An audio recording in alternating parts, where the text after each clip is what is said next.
with that introduction. Good morning or Hi, good afternoon, Sadara. everyone. Thank you for having me. Hi, Sadara. So we've got another great What's Up With Us webinar today. Just as a reminder to everybody, starting with January, the What's Up With Us webinars are available for MCLE self-study credit. So those of you who registered and actually joined the presentation today, you will get an email with a certificate following today's presentation. I don't know if it goes out today, maybe it goes out tomorrow, and you would have just earned 1 hour of MCLE credit that you could use for your 3-year renewal. So that is great. I hope you enjoyed it, and I hope you make use of that. Michael, looks like you want to say something. Is this self-study credit or what do you call this credit? Or what? Isn't it there's self-study credit and then there's like participatory credit? Participatory. So this is self-study, not participatory. Okay. What if they send us a message in chat? So let's see. Okay, here we go. Wait. Oh, are you chatting? I don't even know what you're doing there, Michael. Well, what are we going to talk about today? Well, we're going to start off with March Madness. Then we're going to go into Fraser versus Farvid, into homelessness versus San Francisco. Then we have our interview with Sadara DeVonne, and we're going to end up with the case that we did not get to last month, Riddick versus Malibu.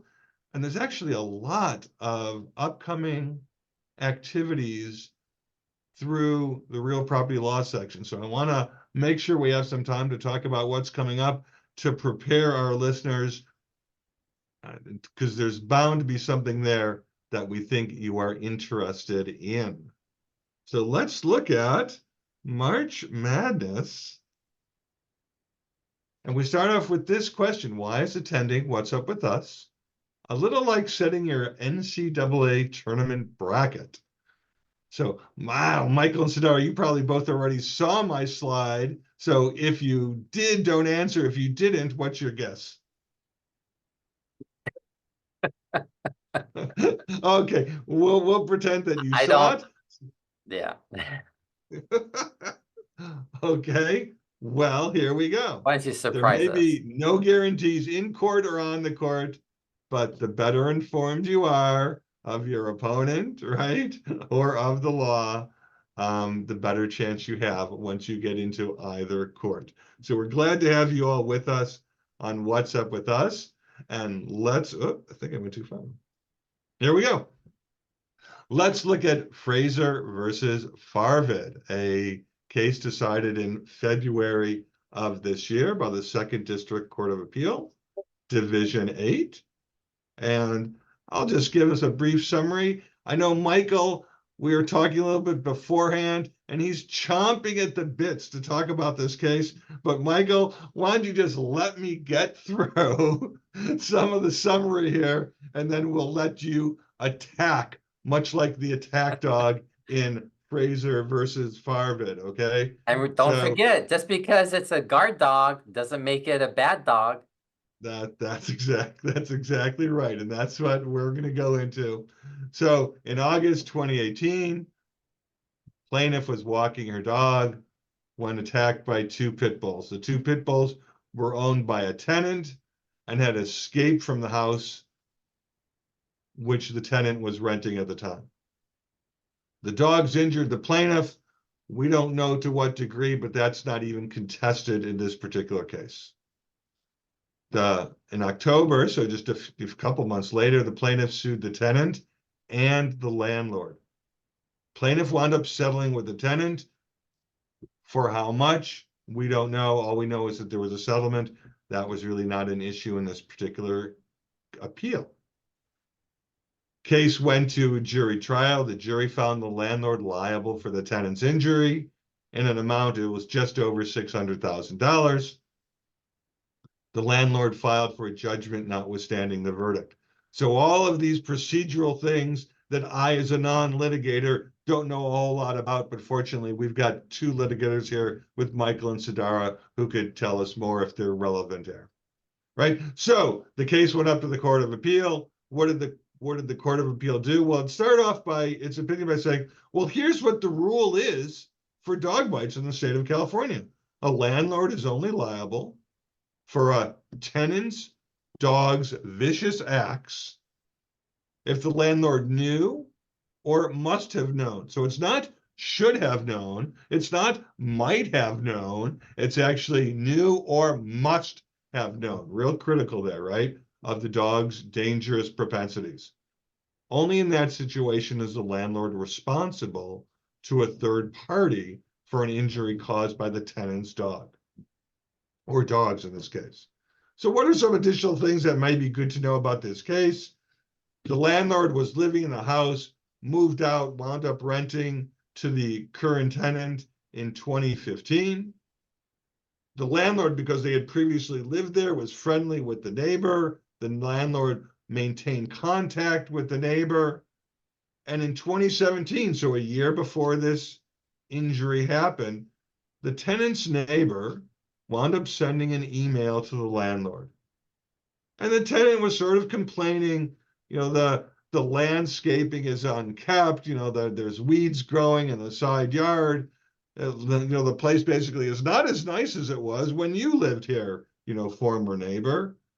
But she did talk, the neighbor did talk about some positive things. I think one of the things the neighbor mentioned was, well, there's no longer the smell of burning marijuana plants, coming from next door. And even the two guard dogs are quiet. The landlord wound up testifying at trial that they were not aware that there was any dogs on the property, that they don't remember receiving this email from the neighbor. There was conflicting testimony from the neighbor and from the tenant about whether the landlord actually was aware of the dog's presence, okay? But no one testified that the landlord was aware that the dogs were vicious. There happened to be a prior attack that the dogs made on a third party, but that attack was unreported and the landlord was never told about that prior attack. All right, so we're here. We're reviewing a judgment notwithstanding the verdict, right? What's our standard for doing that? What's the court standard for doing that? We'll view the facts most favorably to the party receiving the jury verdict, right? So I guess the jury verdict is upheld, okay, unless there's no substantial facts to support the verdict. Here, the court looked at the analysis and said, well, even assuming that the landlord was aware of the email from the tenant talking about guard dogs are not presumed to be vicious. And something that I thought was probably relevant on, a personal level in dealing with the case is the appellate court said, well, the plaintiff in presenting their case cited to a Portillo case. I gave you the site there, but they used an ellipsis to gloss over a major distinguishing fact that case really applied to a commercial lease where the dogs were in a public area, right?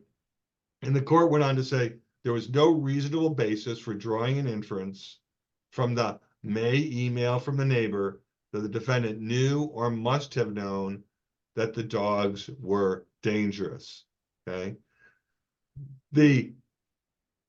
There was a belief at the trial court that the landlord actually was aware that they were dogs.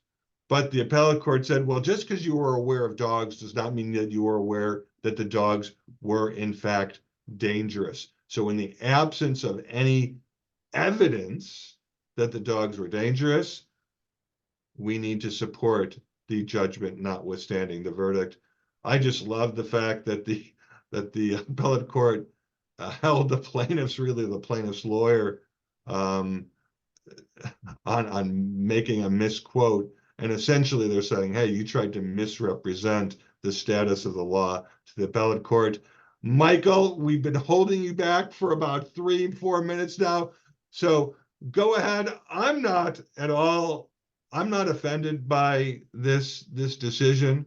I think the decision is a rational decision. I think the decision makes sense, but I get the sense you may not have the same opinion. So go ahead, Michael. Well, when I look at this opinion, I start reading in between the lines. And one thing that I hope our viewers are learning from my comments is courts can put a spin on anything they want. And if we look at some of the fun facts here, you'll see how both the trial court could put a spin on something, the Court of Appeal could put a spin on something, and what pisses off these courts? Okay, first, I don't want to say lying, but omissions, like you mentioned, that make you seem dishonest as a lawyer. You know, you're hiding a complete quote or you're twisting it. Judges go ballistic when you find out.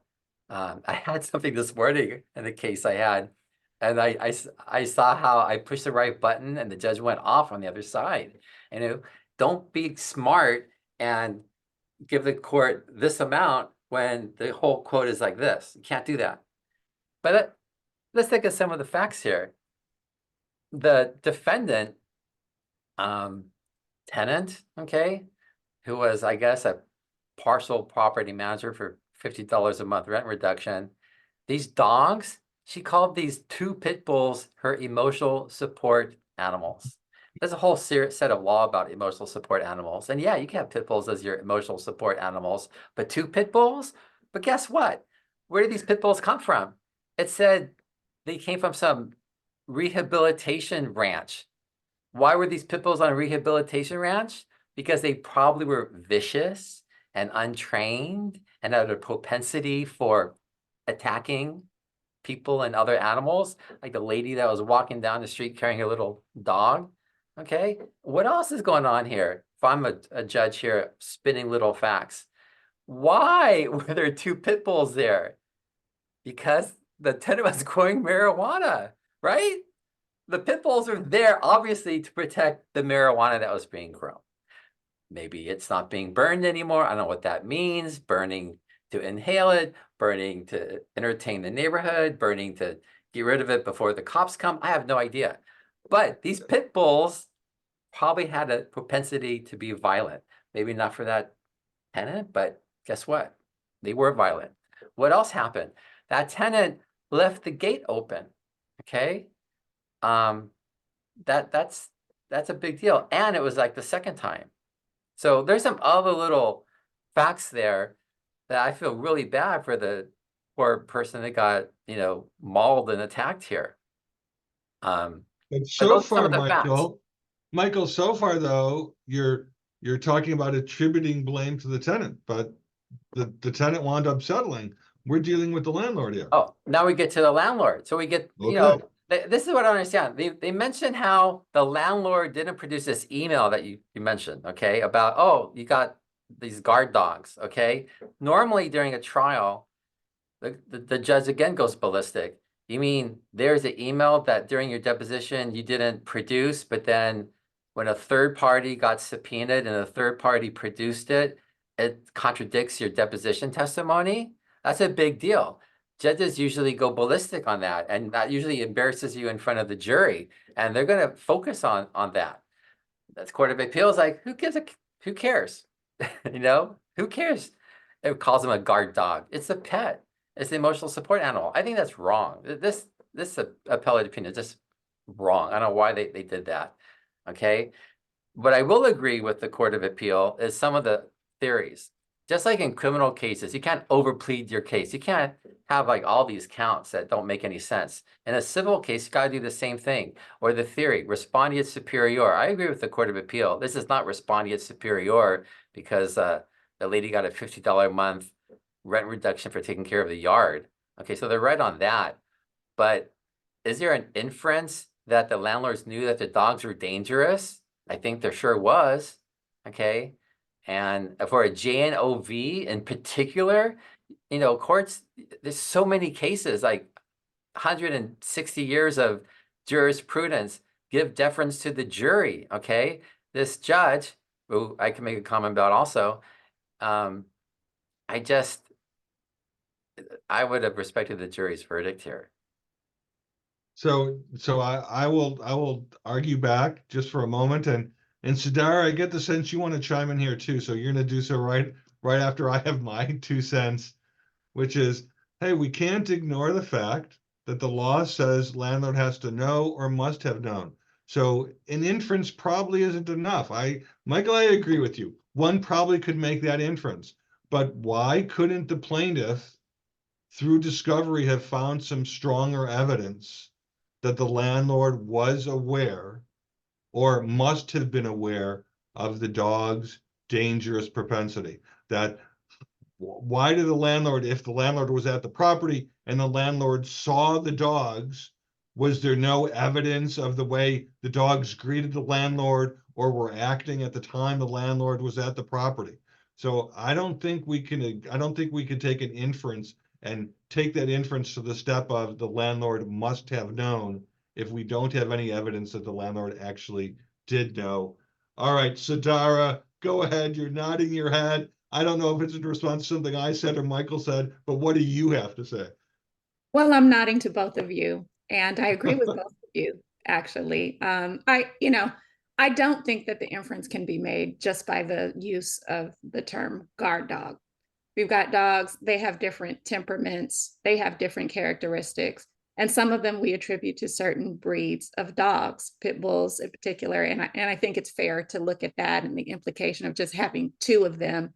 I think it's fair to connect the dots with there being marijuana on the property. But in the absence of some evidence, I think that the courts have to be very careful about where they apply this standard about knowledge.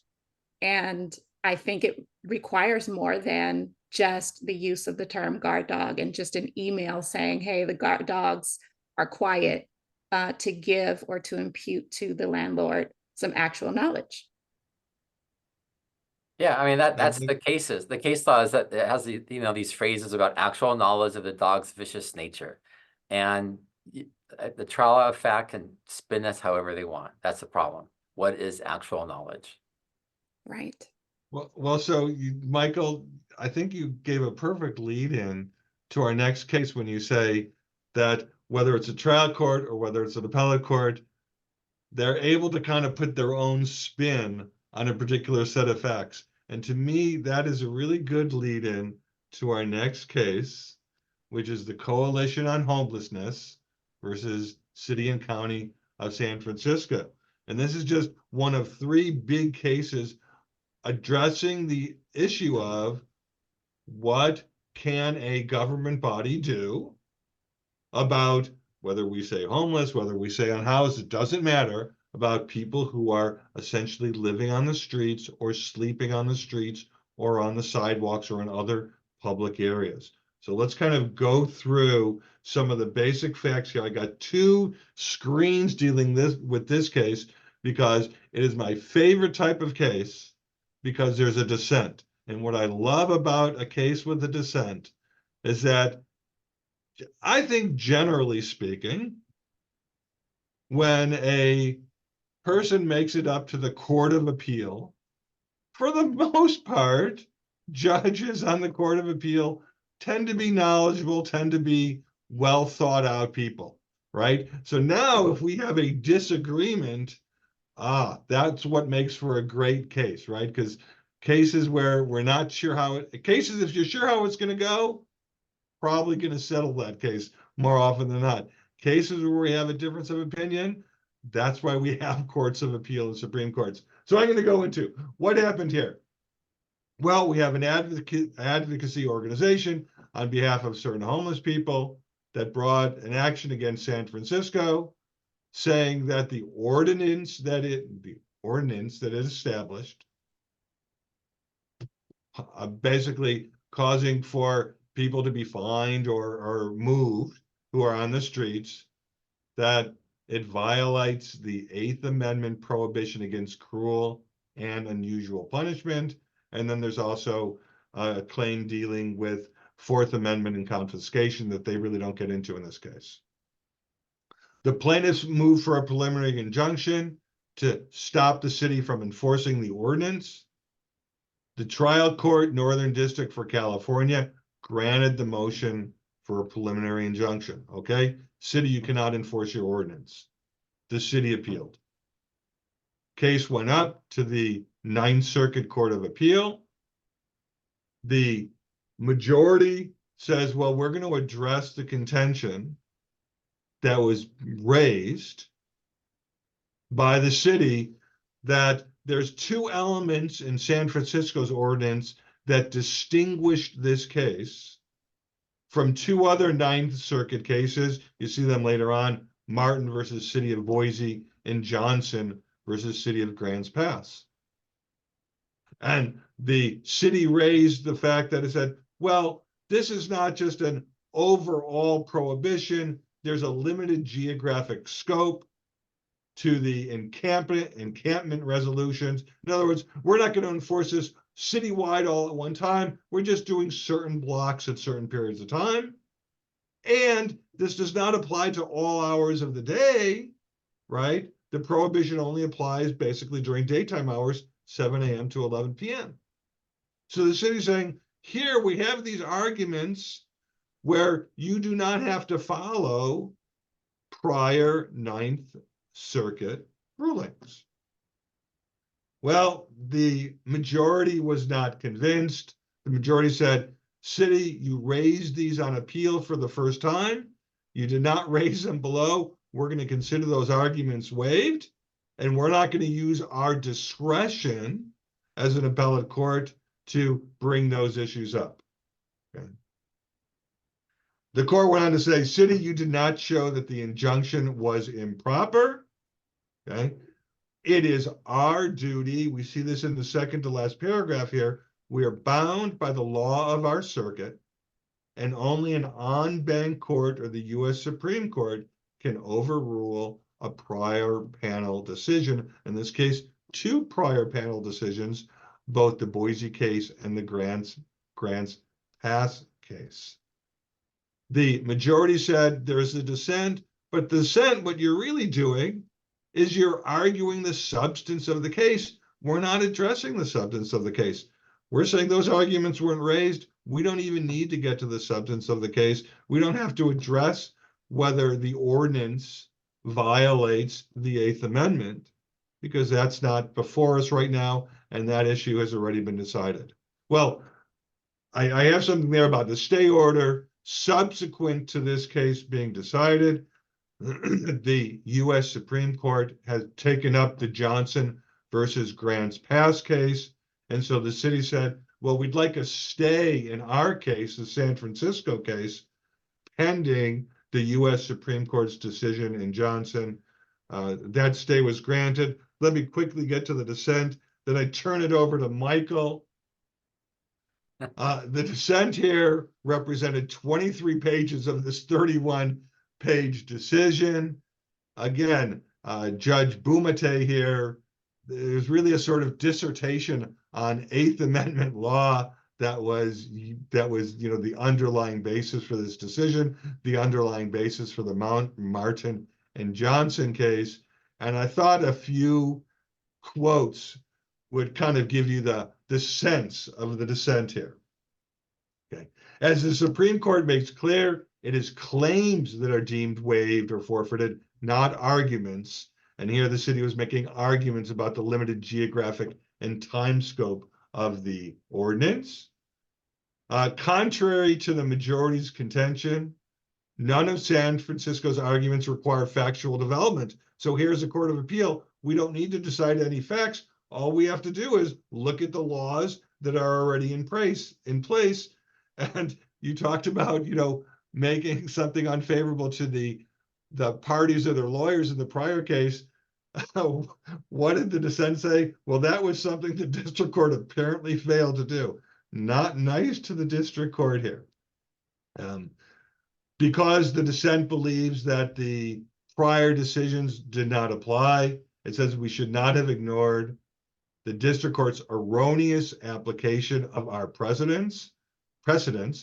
As judges, our duty is to get the law right? Not to focus so much on procedural matters. And then I like one of this other quotes, right? The dissent trying to build up, right, their case, cites one of the most prominent Supreme Court jurists, U.S. Supreme Court jurist, and they say, as Judge Thurgood Marshall once instructed, when an issue or claim is properly before the court is not limited to the particular legal theories advanced by the parties, but retains independent power to identify and apply proper construction of governing law. Saying, hey, we should have reached the substance of this case. The majority again says, you're rehashing something that's already been decided by the other panels of the Ninth Circuit. That's not what we're here to address. Something that I just thought was kind of interesting in the stay request by the city, the plaintiffs were opposing the stay request, and they said, well, there's other claims here besides the Eighth Amendment. We're also looking at California law, and California law dealing with cruel, unusual is different. In federal law, it has to be both cruel and unusual, but in California, it's only cruel or unusual. So because we have these state claims as well as the federal claim, there is no reason to grant the stay. All right, Michael, I'm going to let you have your say. All right. My first thing was, I agree with you. A 20-page dissent after like an 8-page or so opinion. This got some juicy history going on here, and I love judicial history. Okay, and when you mentioned Justice Marshall, I'm thinking it's really interesting how, well, it kind of sums it up, what Justice Marshall said too. But when I first saw your case, I was thinking, why is Neil having us do something in criminal law about cruel and unusual punishment, Eighth Amendment? Go, what's going on here? Okay, so there's a big difference between violating a criminal statute, which I get how it could be a criminal statute here, but this is not the intent, okay? And then the dissent talks about what Blackstone commentaries goes back to, you know, English law. Okay, this is not how it goes. But what I think is interesting is the federal courts in particular want to be able to allow cities and states to, I think, to enforce anti-vagrancy laws and things like that. And procedurally, this isn't the end of the story. I mean, the city of San Francisco isn't just, you know, SOL here, okay? This got essentially remanded, I guess. You know, it's not technically, I guess, a remand, but it is, because there's a factual record here that needs to be developed and put into place. So I don't know what happened ultimately here. But I know this is a common issue about how, you know, we have the you know, unhoused people on the streets in motorhomes, you know, and the city comes and moves them out and then they come back. I mean, it's a continuing issue, and it's a very political issue, and it probably should be handled politically. But I think that I go with the dissent, but I can understand politically why the opinion is written the way it is. That's about all I see here. So Michael, why did I put this? Well, I mean, we're a real property section, and what's happening, right? You've got these encampments, you have people sleeping in various, you know, different modes of protection, whether there's a tent, whether there's just, you know, a blanket, whether there's a, you know, piece of cardboard, but it all affects, you know, real property owners. You get complaints, or you hear about complaints for people who own property, and they're wondering why the real property in front of them is being used in this manner as opposed to what they anticipated would be used. So I thought, because it touches on real property use, it would be an interesting case to look at. And the other thing that I thought, you know, I don't have it here in the summaries itself, but you mentioned you might go along with the reasoning of the dissent. Others might go along with the reasoning of the majority. This is a case where there's a real split. There's even a split within the Ninth Circuit, which historically has had sort of a more unified approach to cases, particularly cases that have a political bent. when there was a request for an en banc hearing at the Ninth Circuit, I think the request lost by 1 vote. So there's an incredible split in the Ninth Circuit as to whether those other Ninth Circuit cases really should be applied here. And something that I thought was a little bit surprising, those who want to read the case or want to read the Grants Pass or the Boise case, could get a little different spin on it. Again, I see Sadara nodding. I don't know why, but I'll give you the opportunity to have some say. Thank you, Neil. This case represents, you're mentioning the split in the Ninth Circuit. I think that split represents the split in society in general. We have a very difficult balance of equities here. As we're having an unprecedented housing crisis right now, and many municipalities are grappling with the issue of the unhoused and what to do. And so here we've got the competing issues of maintaining safety, order in our municipalities, on our streets, and protecting real property. Balancing that with what do we do with those of our community who are unhoused? And are we criminalizing them and penalizing them for something that cannot be helped? It's very, pointed to me, and you mentioned it here, the involuntary act of sleeping outside, to suggest that they don't have a choice. There's a duty that's being placed on our municipalities here in this case of providing shelter, right? And what do we do? Yep. Because as long as, this persists, as long as there are more people who are unhoused than there are shelter beds available. And we don't have any guidance about how our municipalities are going to address that. And it's going to be an ongoing issue. This is why we're seeing it pop up in different areas around our country, San Francisco and California being no different. So I think it's a very difficult thing. I agree with Michael in that I can go with some of the points raised here in the dissent. When we talk about cruel and unusual punishment and historically what that has meant, we're talking about inhumane acts. We're talking about torture and things like that. And how we get from that to this case where we are sort of disarming municipalities from enforcing their ordinances. It's a very interesting evolution of the interpretation of the Eighth Amendment. Also, Neil, to bring us back to and thank you for that, Sadara. I agree with you, everything. To bring it back to real property, and the decision talked a lot, I remember, about Penal Code 647. 647 is essentially a no trespass type of statute, like when you have a squatter, for example. So in real property, if you have a squatter, say, and there's 2 flavors of squatters, basically. There's forcible entry and forcible detainer. So when you look in the Code of Civil Procedure, right before the eviction part, you have the part where somebody breaks in and doesn't want to leave, or somebody enters, say, peacefully, but then uses threats and doesn't want to leave. That's called a forcible detainer or a forcible entry. And it's a slightly different type of eviction lawsuit you have to do. Well, as public policy, I like to think about, why do we have laws? What was the reason to enact a certain law? Well, one of the things is we have a judicial policy against self-help, okay? So, and this was in the news.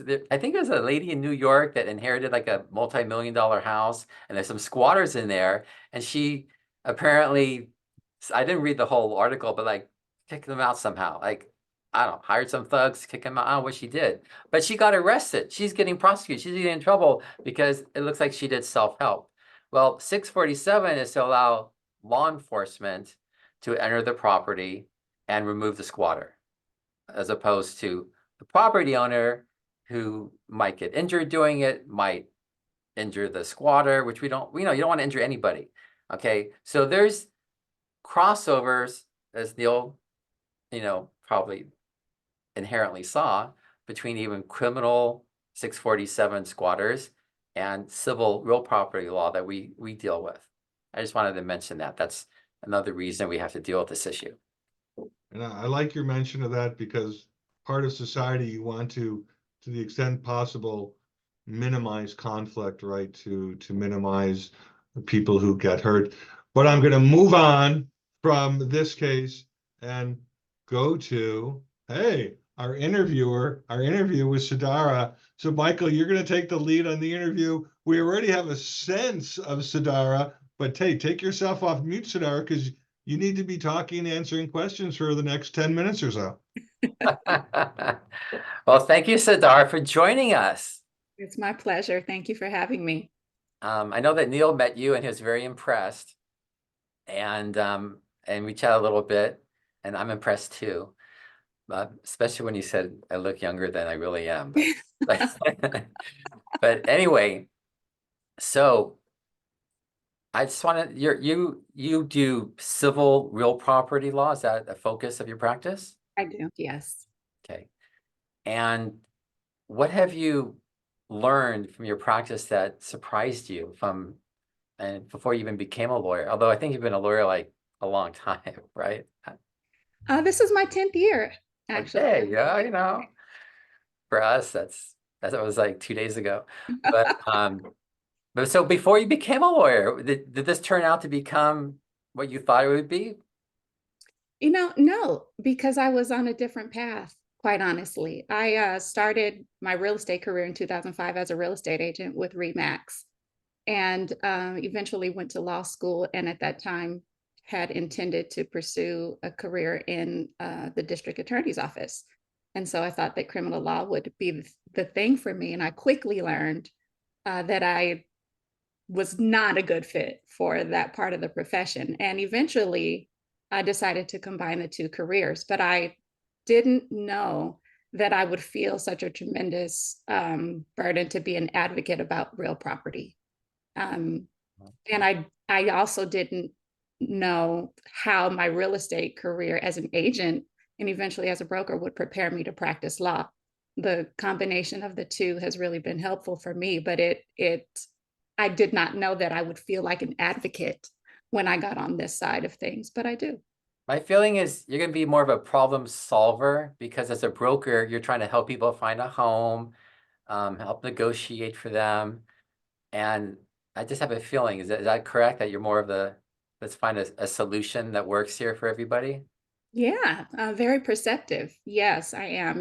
I think that as much as I am a litigator, litigation only benefits certain of us in certain situations.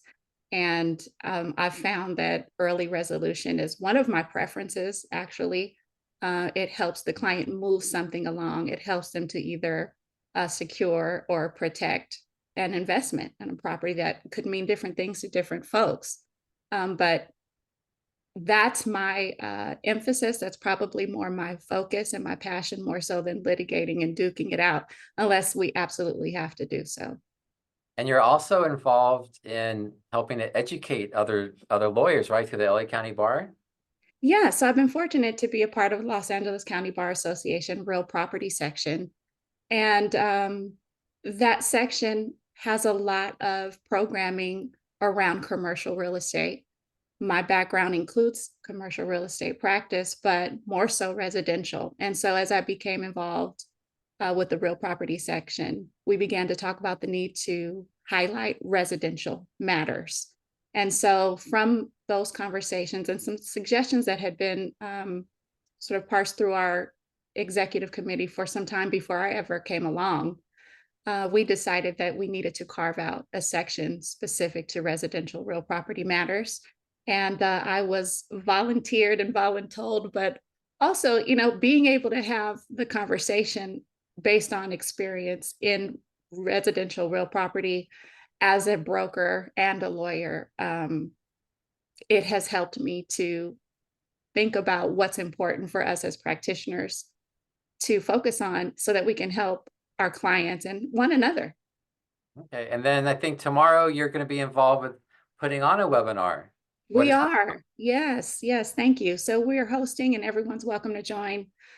We are hosting a program on habitability and premises liability. So we'll have a landlord side attorney, a tenant side attorney, an expert witness, and myself discussing some of the things that landlords need to have in mind when they're dealing with property issues when they're getting reports of repairs needed, when we're having habitability claims. We'll also be talking about what to do from the insurance perspective and standpoint to navigate these issues when they come up. So that's tomorrow at noon.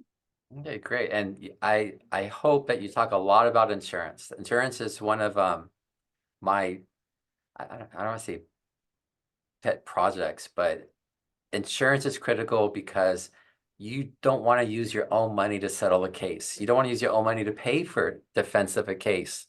Okay, you got to get insurance. I have a background in insurance defense, and it's really important. Okay, good insurance defense. Okay, like coverage, but it's really important to. I mean, people pay their premiums. Okay, insurance companies just want to keep their premiums, so you got to pull it out of them to help you. So remember, tell your viewers. Day one, you tender the case. Even if you don't have a chance, tender it. Habitability cases often will get you coverage. You might get one cause of action covered, you might not get everything covered, but you just need a little bit and you're done. Okay. And as far as your practice, are you dealing with individuals or institutional commercial people? What type of people do you represent? Both. But I will say since COVID, the influx of individual landlord clients has been sort of astounding, as everyone has been trying to learn their property rights and responsibilities when they have tenant occupied property. And as you know, the eviction landscape now is different than we've seen maybe ever in the state. So I do a lot of that work as well. It's probably overwhelming, the number of calls for people, Yes. to help with an eviction. Yeah. And how the laws change every 3 months is a little bit frustrating too. Every 3 months, every 1 week. Yes, depending on what municipality we're talking about. Yeah, it's a lot to stay ahead of, but it's critical work. Okay. Well, so Sadara, we at CAR, where I work, the California Association of Realtors, we have forms and we have notice forms that apply to landlord-tenant situations. And we keep increasing the language and the boldness of the language in our forms that advise people to contact a qualified landlord-tenant attorney who knows the area in which the property is located. As you just said, the landscape has become so difficult that what somebody might have been able to do on their own just a few years ago has become increasingly difficult and indeed financially dangerous to do so. So maybe maybe that's why you are experiencing some of these calls, because some of these property owners are saying, I just can't do it on my own anymore.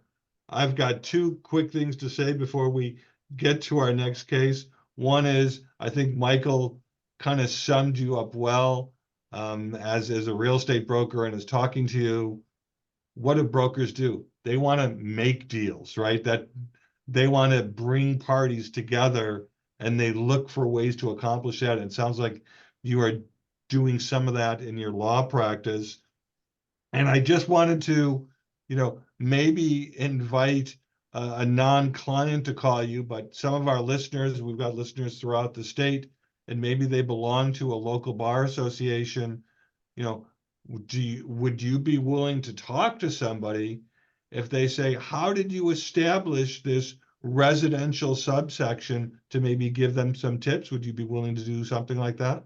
More than willing to do so, yes. And I want to say that our section is open to everyone. So we're open to attorneys, non-attorneys, any real estate practitioner. So whether that be agent, broker, escrow, title, we want to improve our profession across the board, not just in the legal component, but it's all sort of legal. So we want to invite everyone to join us. And yes, I'm more than happy to have any conversations with anyone where I can be helpful. So we're going to talk a little bit later about some of the offerings that are coming up from the real property section. I've attended 2 programs that your subsection has put on, and they've both been excellent, and I'm sure the others will be as well. Michael, we got to move on to our case. Do you have any last thing you want to say to Sadara? No, I think we've covered it. All right, great. Thank you both. So, hi, Sadara, it's great to have you. Remember, Sadara, we'd like your input here. So here's a case, we didn't get to it last month, Riddick versus City of Malibu. The property owner was building an ADU attached to the main house in Malibu, applied to get a permit, was denied by the local planning commission.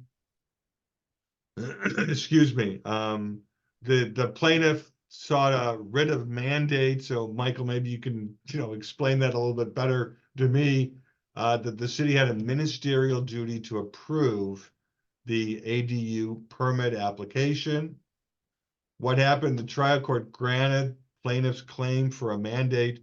The city appealed. On the appeal, what did the appellate court say? It said, well, there's these rules that apply. General rule is you look to the California Coastal Commission.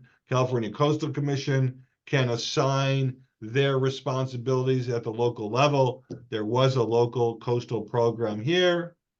Malibu said, well, those rules that allow an improvement to an existing single-family residence, they don't apply to ADUs. Why? Because we don't think that they apply to ADUs. That's how we're going to interpret the law.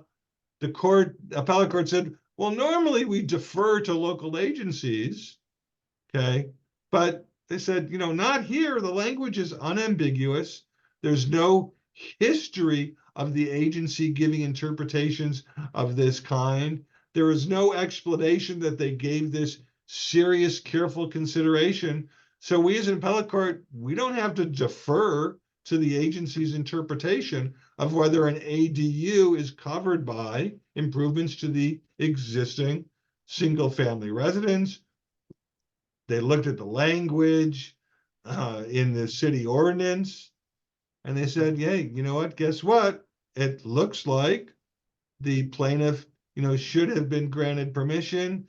I know there's some kind of procedural stuff here dealing with the mandate and what they were allowed or not allowed. And hey, Michael, if you have any more insight for that or comments about the case, please help me out.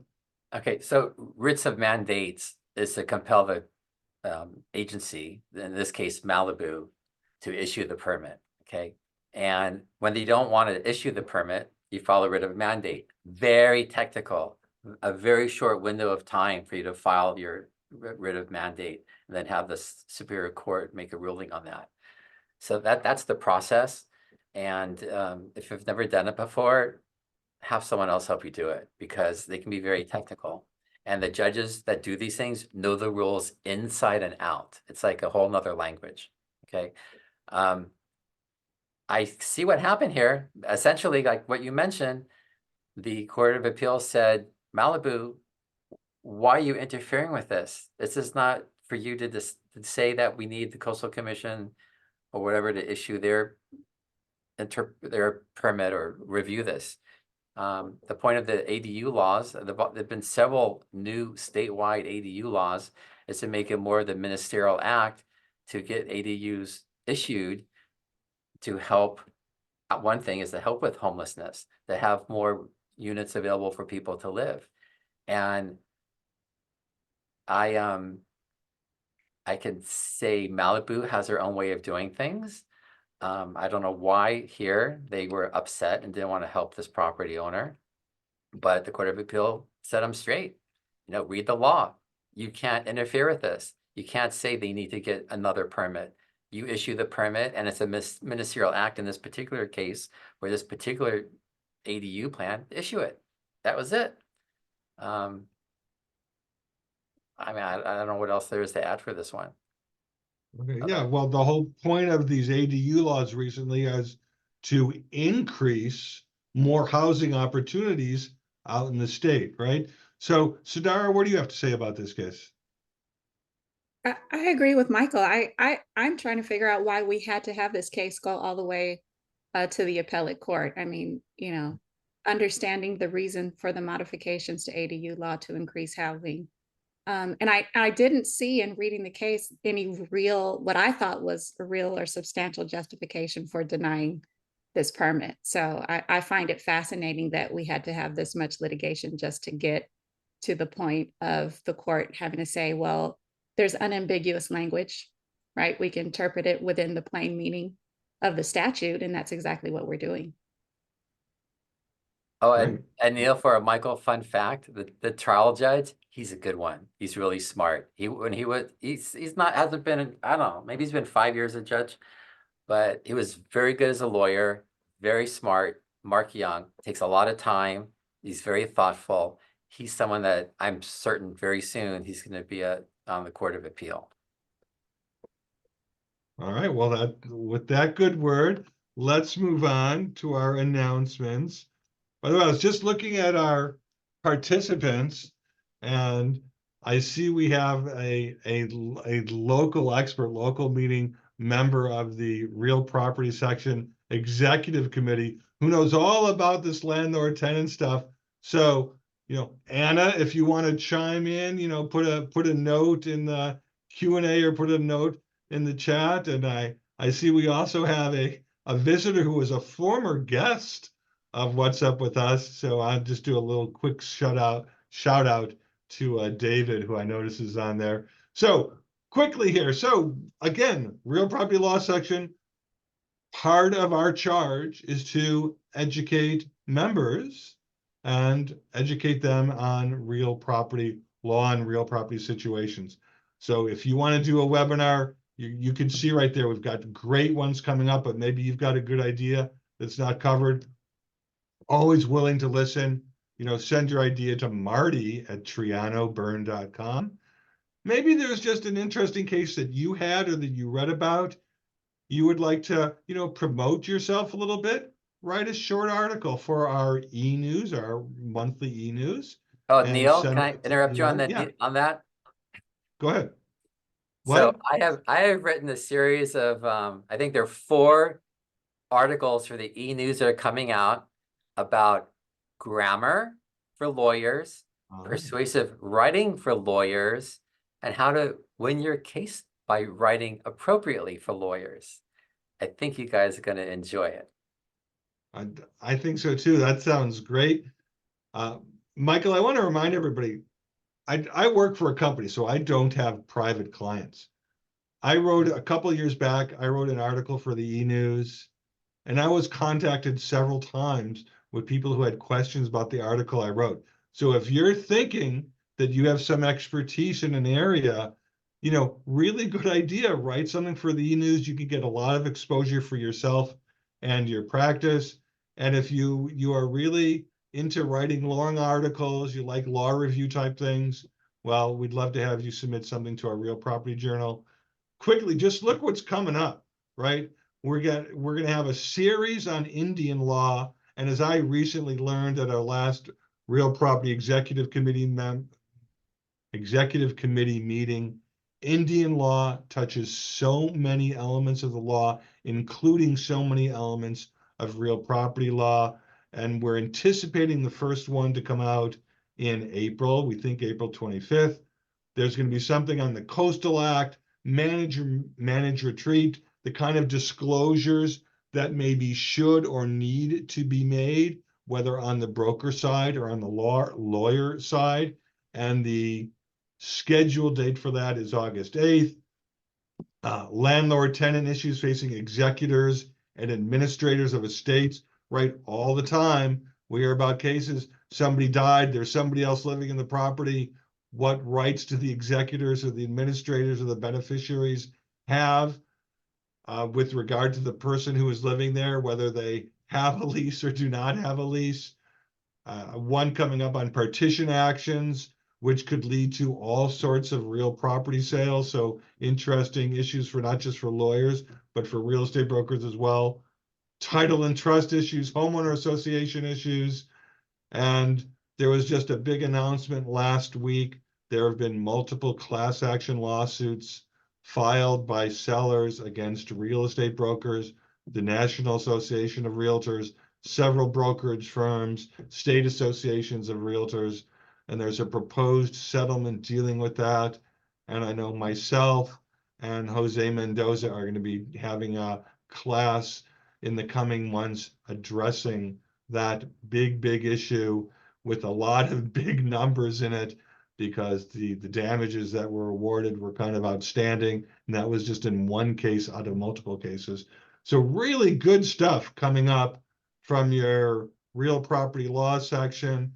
We already mentioned, hey, Sadara has good stuff coming on the local level as well. And those issues that you're promoting, Sadara, would they be relevant to somebody outside of Los Angeles?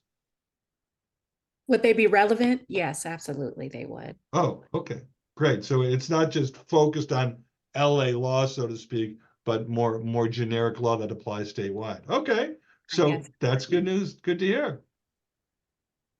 Michael, look at this. We may actually get out of here in time. Michael, I don't know if you could look. I see there's some comments in the Q&A, so maybe you look at those while I go on to our next slide. So again, if anybody has some comments, recommendations, suggestions, you can reach me, simple, neilk@car.org, or you could reach Michael at simkinlaw.com. Again, watch for your MCLE certificate, should be coming in the next day or so. Our next What's Up With Us, Thursday, April 18th at 12 noon. Third Thursday is when we try to get them. Michael, is there something we need to respond to in the Q&A?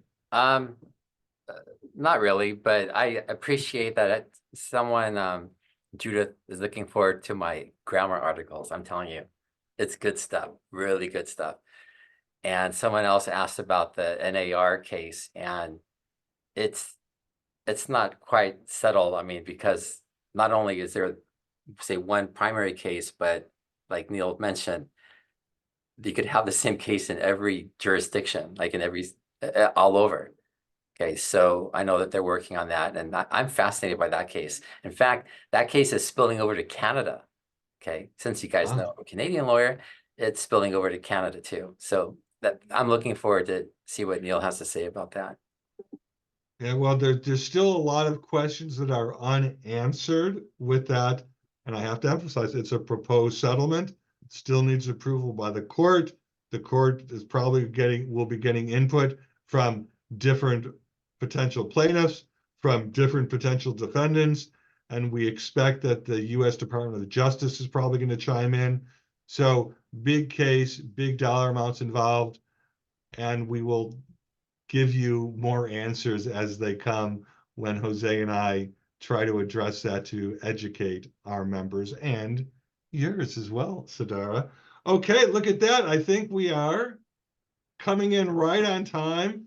My last word is I want to, as usual, thank Michael, and a special thanks to Sadara for joining us and kind of brightening up the little squares that are in the top or side of your screen.